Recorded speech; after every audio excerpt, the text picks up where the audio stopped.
Hello, good morning, everyone. Thank you so much for the awesome intro, Marlene. So like she said, my name is Kiyomi Negi-Tran, and I'm usually on the Chicago team as a digital illustrator. So some of you, if you've been to the Chicago team events, every month you might see me creating the visual summaries of each speaker. But this month, I get to be in front of the camera because we have this very special opportunity, who's also our venue host here, Joby Art Center, a world-renowned arts and community collective building erected by the Zhou brothers from China. And we, Kyoto Aoki, my co-curator, and I are having this exhibition called Shiko Kairo 3, Patterns of Thought, that began today. It opens today and it lasts until May 31st. And we're live on site from the exhibition. So we're very, very excited to tell you a little bit about each of our professional careers, as well as the art organization that we work for / we run, and why we put together this exhibition at this time, and maybe a little bit of what goes into curating an art exhibition, if any of you are interested in that, and we'll leave a little bit of room for Q&A. Yeah. So. Hi, good morning. I'm Kyoto. I think we're now on screen, and like Kiyomi-chan said, we are live from the Joby Art Center, and this exhibition is presented by the nonprofit arts organization that both of us are a part of. That is directed by Tatsuo Aoki, and it's called Asian Improv Arts Midwest.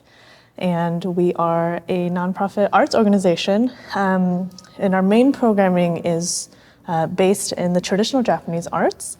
And we have 4 traditional performing arts departments, and that's Taiko, the Japanese traditional drum, which both of us are a part of. I'm a Taiko artist, and Kiyomi-chan is part of the professional performing crew. And we have traditional or classic Japanese dance department called Shubukai, as well as a shamisen department. Shamisen is a Japanese 3-stringed lute. Perhaps if you've seen it before, it kind of resembles a banjo. And that's a Toyoaki shamisen group. And those are the 3 kind of main performing arts departments that we manage. And I come from a traditional performing arts background. So my father grew up in a performing arts household in Tokyo, and is passing on kind of this tradition and lineage here in Chicago. And both of us are Japanese, second generation Japanese. So our parents are from Japan. And so we grew up in Japanese household, speaking the language. Our grandparents are there. We haven't been able to visit in the past year, of course. That's kind of influenced the way that we approach our artistic practices, both as musicians, but also as visual artists. And yeah, so that brings us to kind of this gallery space. You can kind of see, this way. A little sneak peek. Behind me. A little sneak peek of the show. We would encourage anyone who's in Chicago to come visit the Joby Art Center. They are taking appointments. It is by appointment only, but you can actually see the physical space. And this exhibition really is part of our visual arts programming initiative to highlight Asian and Asian American artists who are working outside of the kind of stereotypical confines or mainstream confines of cultural identity-based, diegetic work. Because we believe it's really also important to highlight Asian and Asian American artists, right, who have been left out of the mainstream narrative, but also respect their artistic practices. So not all, Asian and Asian American artists make work about being Asian.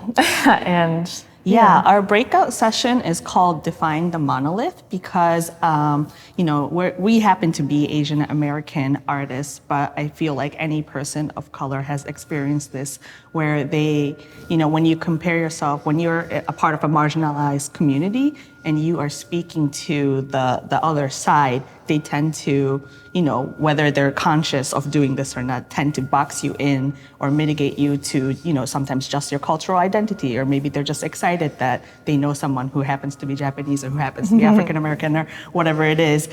So they assume that, everything that you do or you create, if you're an artist or a creative of any industry, right? And everything that you do, they want to kind of circle it back or connect it back to their cultural backgrounds or ethnic heritage, which, then there are many artists that do that and create beautiful, beautiful works. But we just wanted to kind of open up the horizon and speak on that, saying that, well, that's fine and all, but there are so many of us that have more stories to share beyond our ethnic backgrounds. And the content of our artwork doesn't have to be minimized to just that, And then we felt that this is actually a third iteration of this art exhibition with this ongoing concept, but we often felt growing up as performing active, musicians and Asian American or Japanese American artists in the Chicagoland area, especially in the Midwest, even in the United States, compared to the coastal cities where there might be a more diverse population of Asian communities out there, but especially in the Midwest, they see that, like you play Japanese drums or you're a Japanese woman, so you must make work that is about that. And it's like, actually, Kyoto and I don't do that at all. Yeah. And if we were not Asian and maybe if we were something else, I feel like the general public would not assume that of us, but because of who we are, they like to tie it back to that. And we're here to say that no, we're not having none of that. Yeah, and that there is a different way to approach artists and to highlight and support, artists of color who are working in this mode. And we also find, at least for us as Japanese, part of the Japanese community, that we are of a specific generation, which is a post-war second generation. So our parents are from Japan, and we speak Japanese. Like I mentioned, we go back to Japan often. And so our relationship to our identity is very different than those, say, who are fourth or fifth generation, who perhaps no longer have the language or parts of the culture, and so are using their artistic practice to kind of figure out the relationship, to the homeland, to the language, to that part of their identity.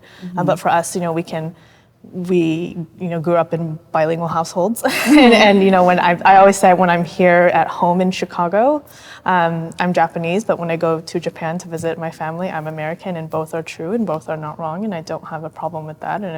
And so in my visual practice, at least, I'm analog photographer and filmmaker. I'm much more interested in the medium specificity and the process of making. So I'm interested in the cameras and the function of the cameras and the analog image making process from darkroom to alternative processes and this sort of thing that really are not necessarily always tied to me being Japanese. So all the artists, this particular iteration, we have 11 artists who have some connection to Chicago.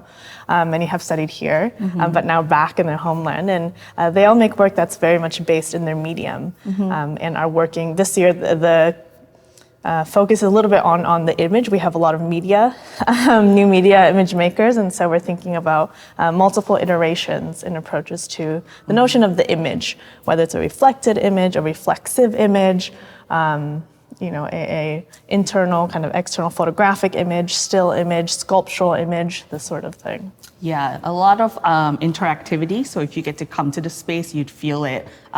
We have a lot of work by all the 11 different artists that fills every corner of this beautiful, beautiful large space that Joby Art Center has provided for us on their second floor gallery.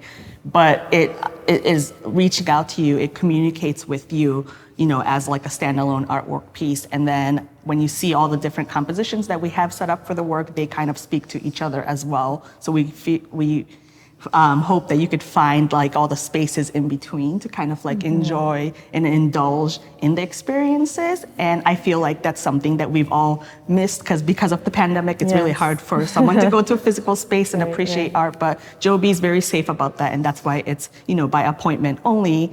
And you get to have the space to yourself, or you and your group of vaccinated friends or family members. Kyoto and I are vaccinated, so that's why we're maskless and together today, but also because we've been working on this exhibition for quite a long time together, leading up to this exciting opening day today as well. So Yeah.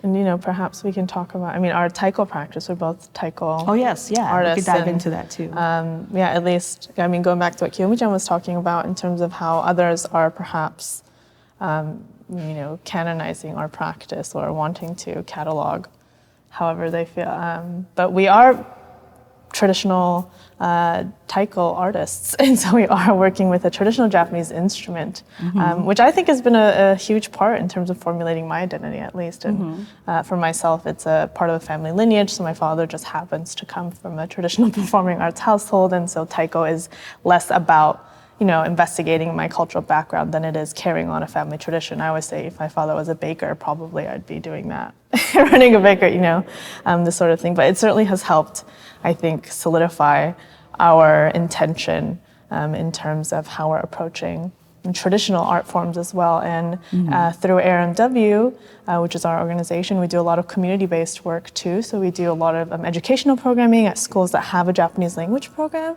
So there are many Taiko groups in Chicago actually, but we're the only ones that can speak Japanese and are led by artists.